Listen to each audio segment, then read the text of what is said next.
Hey, welcome back. I'm Hammer, and you're watching Bar Stories. Today, we're going to be talking about who doesn't like a great dive bar, right? If that thing's got a good Yelp, I don't even want to go.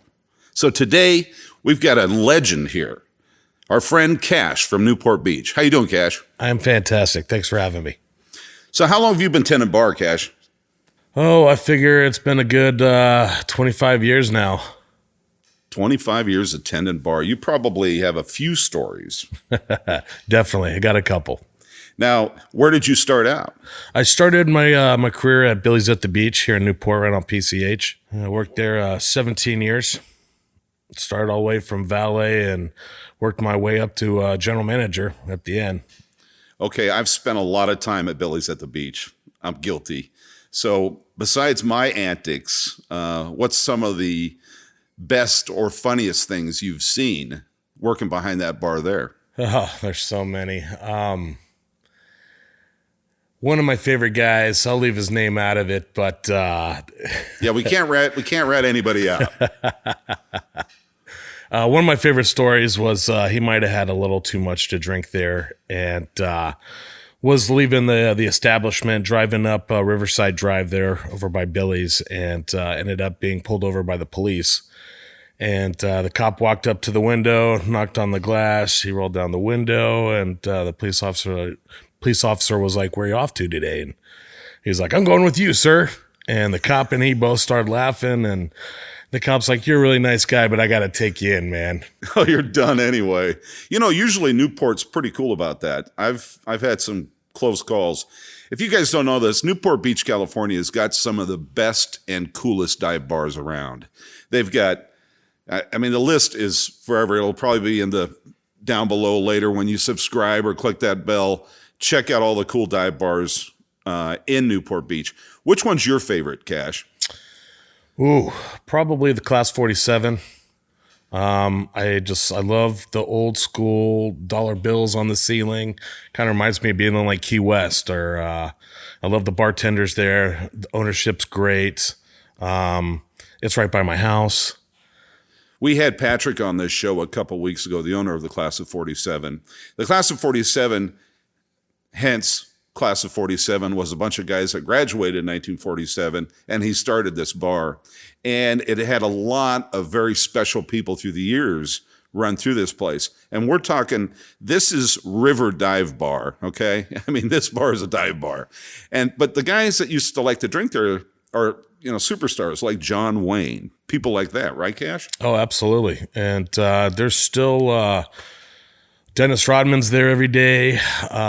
What's the gentleman's name? Adam Devine. He's on the Fabulous Gemstones on HBO.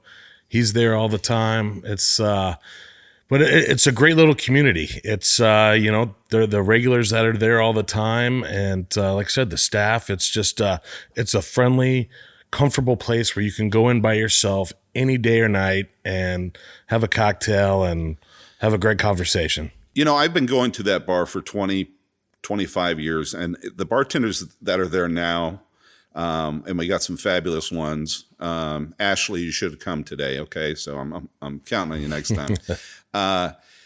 They've all been there for at least 15 plus years, right? Yeah, absolutely. I mean, it seems that way to me. And then if you go right down the street to the saloon, you got Hefe. And, you know, Hefe's been there for what, 25, 30 years? One of my all-time favorites right there. Yeah, he's a bar legend. I've got some good stories with, matter of fact, that's really, well, one other exception. I'm not perfect, but the first bar, let's go with this. That's the first bar in Newport Beach I got kicked out of. It was only for one day, though. Hefe is the only guy I've ever met in my entire career that can bartend in flip-flops. I don't know how he does that. It's amazing. It pulls it off. Being a bartender yourself, and by the way, I'm going to give you credit not for saying that your favorite bar was the Wild Goose. Sorry, Mario. I love the Wild Goose, but, you know, he's not going to sell that out. How many bars have you got kicked out of? Oh, I would say probably I've been asked to leave probably 3 times in my career since I've been 21. That's not bad. It's not bad. I'm a pretty good drunk. I usually get happier. Well, yeah, that's me too. But my problem is I'll start drinking with the buddies, and then all of a sudden one group comes and another group comes, and by the time you get on the phone with mama saying you got to get your butt home, you forget to pay the bill. And most places in Newport Beach, if you guys don't know this, for the regulars, they don't care. They know you're going to be back. Yeah, we'll see you tomorrow. It's not a big whoop. Yeah, you don't have a problem with that stuff, do you, Cash? No, not at all. No. You know, we've got a couple of our friends that you know, it's a daily basis thing that happens. It's like, you know, hey, and I blame the bartenders. It's, you know, it is our responsibility. You know, we're the sober ones. We're the ones that are supposed to be taking control. I can't tell you how many tabs I've paid in my career, you know, and it's not a big deal. You know, I know I'm going to see you the next day. I'm like, hey, dude, you owe me $25. And I've never had an issue with anybody like, oh, yeah, sorry about that, man. Here you go. Well, it's not like they're out of towners and you're not going to see them. I mean, if I don't know you, I'm getting a credit card. Yeah, you know? exactly. But most of the old, you know, most of us guys, we don't even use credit cards like the young kids do today. We like that greenback. That's funny. That is so true. You know, when I started at Billy's, I always noticed how much like so many of the older guys always had just a stack of cash, you know, and it's just like, I don't know. It's just an old school thing. Nowadays, nobody has cash. I would say 90 to 95% of transactions are credit cards now.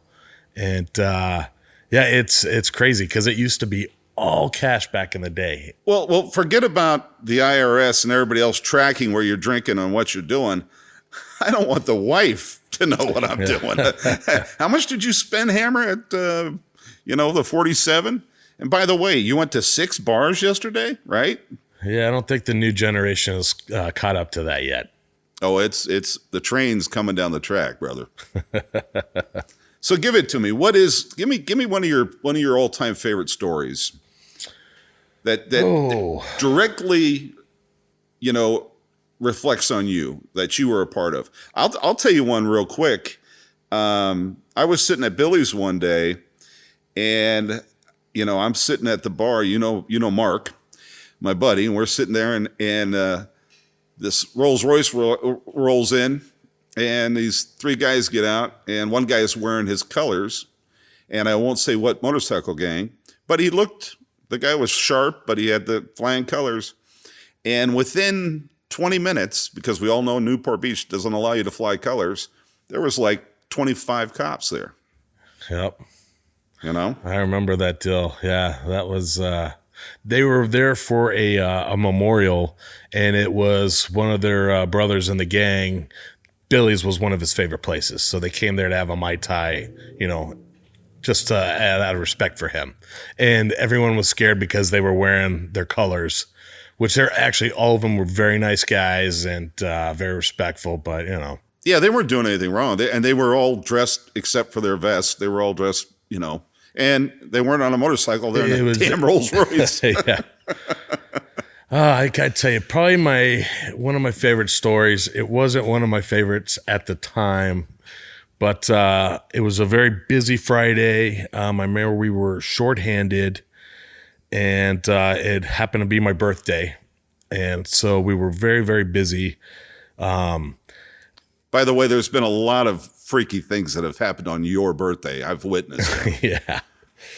So, of course, this never happens when you're slow. I broke a glass in the ice. So I had to take all the ice out of the bin, burn it all, make sure, no shards of glass got in anybody's cocktails or anything. So while I'm dumping the ice out of the bin, in the corner of my eye, I see Marilyn Monroe walk in, but the ugliest Marilyn Monroe I've ever seen. And it just dawned on me, like, please don't be one of those singers. And sure enough, it was. And some of the employees there, with as well as some of the regulars, had hired this Marilyn Monroe singing telegram to come by and sing me, how'd she sing it to Kennedy? Yeah. Happy birthday, Mr. President, or whatever. Yeah. So anyway, so she comes behind the bar, and everyone is laughing so hysterically, and I can't figure out why they're laughing. I'm like, this isn't that funny. And, Marilyn's like, Well, not to you, but to everybody else. Of course. But, Marilyn's spanking me, and I look up and Billy has just got, the owner of the bar has just got this death stare on me. And I'm like, okay, you got to go. You got to go. And while I'm ushering her out from behind the bar, it dawned on me that it wasn't even a woman at all. It was a man. And that's why everybody was laughing at me so hard. They're going to put you together like that. It's your birthday. Big time. I heard about it for weeks. Every time I'd walk by people's tables, they're all spanking me on the ass. It's kind of interesting that we've got all these fabulous places in Newport Beach, but all of us old school guys end up going, we'll go to Cassidys, we'll go to the Wild, your place. Yeah. The Wild Goose. We'll go to the Class of 47. We'll go to Blackie's. It's just a real camaraderie, and everybody in this town, they all know each other. Everybody, the barflies they're all buddies. They all hang out. That's the way it works. You go bar to bar, and I see the same faces. But Cassidys is definitely a great one. They're known for the burger. It's if you haven't had it, it's probably the best cheeseburger in town. Well, there's the good things. Diners, drive-ins, and dives. That cat does that show, and he's always going to these places, and they're below par, but they got the best food. And you're right. The best hamburger in Newport Beach is Cassidys. And they are a true dive bar. And I think they've got the record, or I think they sell more Jaeger than anybody. Years in a row. Absolutely. Now, is that just in California, or is that... I think it's just in the state of California, but they don't cheat like other bars. When you win this award, Jaeger comes by and they throw like a big party for all your clientele. And a lot of bars will buy 30 cases at the end of the month just to try to, beat Cassidys. But they actually buy it and sell it. They're the true champions of Jägermeister. So a couple weeks ago, I had your new boss on the podcast, and he was telling us what a fabulous bartender that you are. And you and I had a conversation that when you went to work for the Wild Goose, you were a little concerned because you're an old school bartender, and they have what kind of menu do they have that you had to really? It's pub food in essence, but it is the flavors and just the ingredients that they use are really high end, and it's art. It is absolute art. But you used a different term about the I'm talking about the bar menu itself, the cocktail menu. You had to learn that. Oh yeah, definitely. I never fancied myself a mixologist. I call myself a bartender, and to especially learn specifics of a quarter ounce of this with a half ounce of this, and you have to be very specific, because if there's too much of something or not enough of another, then the flavor's off. And so definitely learning to be very precise with the pour was a challenge for me, something that was definitely new that I wasn't used to. I was used to Billy always telling me, give them the old half and half, Of course. Well, most of the dive, you go to 47 and you ask for a vodka soda, it's going to be different every time because it all depends who's pouring it. But that's what a dive bar is all about. Absolutely. And that's okay. Yeah, absolutely. No problem with it. So, I usually ask for a short pour. I'd like to hang out for a little bit. That is very true. If the ABC is watching this, they always short pour. Yeah. So, Hammer, I'm curious. I'm super stoked to be here, by the way. Thank you. But, hey, thanks for coming, Cash. I really appreciate it. I'm really curious, so what is, I know that we're here to talk about bar stories and stuff, and I'm, like I said, I'm flattered that I'm here.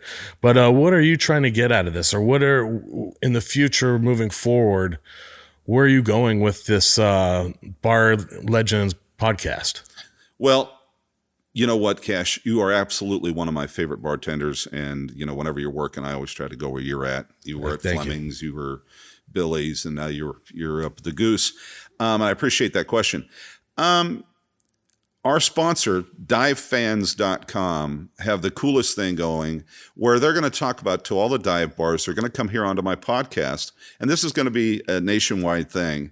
And we're going to try to talk to all the old time and cool and new and hot bartenders so that we all know what's going on. So you guys out there, when you go to Newport Beach, you know the best place to go, and you'll find out from this podcast. That's kind of the direction. I love it. That's very cool. And who doesn't, want to talk about the bar? Everybody loves going to the bar. They don't do it as much as we do usually. They're the weekend warriors, but everybody's got their favorite bartender. I mean, I go to places and don't go to places if a certain bartender's there. Yeah, I don't really go to bars per se. I go see bartenders. Exactly. And that's part of this whole thing because they never get enough credit. There's so many great bartenders in this town. I mean, I love Stanton from the Alley. He's definitely one of my all-time favorites. You mentioned Hefe from Saloon earlier. Brian, actually the whole crew at Cassidys are great guys. I love Scooter and Mike at Beach Ball. Mike over at Blackie's. He's been there forever. Oh man, he's absolutely everything that has to do with a bar legend. Oh yeah. Yeah, he's amazing. He'd be a good one to have on the podcast for sure. And I know he'd love to do it. But I love Joe from Shamrock. I mean, that's a great little spot too. Well, remember Mike from the Alley retired? Oh yeah. Did he come back for a little while? I think he's just helping out with the transition. But I heard that they put the POS system in there and it scared him. Scared him off. Scared him into retirement. I don't blame him, man. That POS will scare anybody. He was there for 30, 40 years or something ridiculous. I think 47 years. 47. Yeah. Okay. He was there when it was where 21 Oceanfront is now. Oh, yeah. It was the Alley West and then the Rex, and then they moved it. Well, that's a good bar to go to. 21 Oceanfront, not so much a dive bar, but you got your choice of bartenders, Tony, or Tony. Yeah. Big Tony or Little Tony. Exactly. But they have the best view in town. Absolutely. The best sunset. It's the best place, the best bar in town to see a sunset. All right, Cash, this has got to bug you. I mean, if I'm at the bar and I'm like, ooh, give me a drink. I mean, that's got to piss off every bartender I know. I definitely have a couple pet peeves. I cannot stand it when people whistle at you. I just think it's... Unless they're trying to get going, hey, you're hot, Cash. That hasn't happened, so I'm not sure yet. It's not going to happen, right? I'll never forget one night, late night, and the guy was doing the high pitched whistle with the fingers in his mouth and kept doing it. And Hammer, I'll tell you after the podcast who it is. You'll love it. But finally, after a couple whistles, I'm like, sir, that is incredibly rude. Like, please stop doing that. And he's like, hang on one second. And he pulls out $100 out of his pocket and said, this is for you. I'm like, whistle your ass off. I love whistling all of a sudden, right? Yeah. I definitely, when it's busy and you make eye contact with somebody, be prepared to make your order. Don't call me over and then I come over and you're like, hang on one sec. That just stops the whole train. Yeah, absolutely. That's when you get to go back of the bus. And I think this is just good etiquette. Don't slam the bar, because not only does it annoy the bartender, but also the other guests at the bar. And it seems like once in a while, there's always that drunk guy that's just slapping the bar top. Like, okay, I know you're excited about Duke basketball, but just relax. Well, you're never going to win that argument against the bartender. Yeah, it's definitely not a democracy. No. It's a dictatorship. Yeah. And you're going up against, Mike Tyson and, you're this little Dudley dude. Don't do it.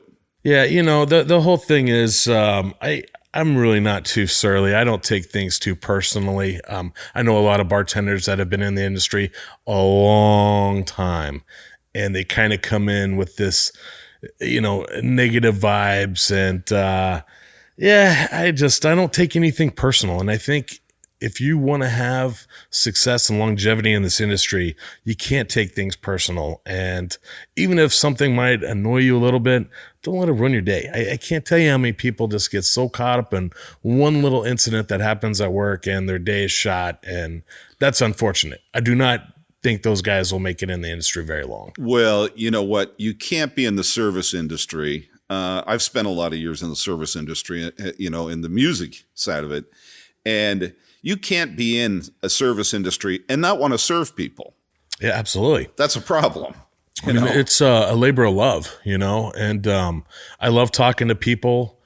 I really enjoy giving good service, and I know what it is. When I go to a restaurant, I have expectations, and I think I am like most people when I say that I will spend any amount of money and I'll be fine with it as long as the quality of food and beverage is there and the service is there. Then, I don't mind spending $70 a steak at Mastro's, I'm not going to do it all the time, obviously, but, I think that whatever you're doing, if you provide that quality and that service, you're going to keep bringing people back in. Well, I can tell you at least 10 to 15 places in Newport Beach. By the time I walk in the door, my drink's already sitting on the bar and my order's in. That is a pet peeve of my Hammer. Don't ever switch it up on me. Hey, I caused a lot of havoc in Newport Beach when I went from Sculpin to vodka. Yeah, I remember that. I'm sticking with the vodka. Me too. Sounds good. Hey, listen, if you want a really good deal and you love dive bars, you got to go to divefans.com. You join. It's like $10 a month, but you get ahead in the lines. You get top shelf liquor. It's whatever that bar specials are doing, but it's that week, but it's only for you, the dive fans. So check it out, divefans.com. And guess what? If you liked what you heard today, please come back, hit that subscribe, hit that bell, and we'll see you next time. Happening now. It's happening.